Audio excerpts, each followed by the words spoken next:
Hi everyone, in today's video I'm going to show you how to fix visible seams in Bambu Studio. For that, first of all, simply launch Bambu Studio and then you need to load your model. Now over here in the prepare tab, you just have to simply look for the option of processes where you will be shown the global and the objects option. So I want you to click on the option of global, and over here in the global simply click on the option of quality. Now over here you just have to scroll down and look for the section of seam. So over here you are going to see some of the options like seam position.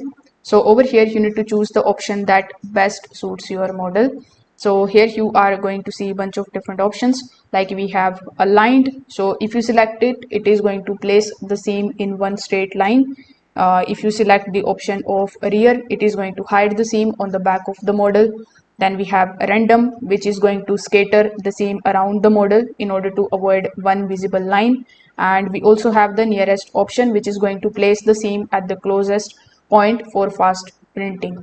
So for most of the decorative prints, the rear one is going to be the best choice if the back of the model won't be visible. So if your version of Bambu Studio includes scarf seam, you need to then enable it. This gradually blends the start and end of each layer, making the seam much less visible on the finished print. So after doing this, you just have to click on the option of slice plate, and then in the preview tab you can see how it is going to look. So if this video helped you out, make sure that you like this video and subscribe to the channel. Thanks for watching.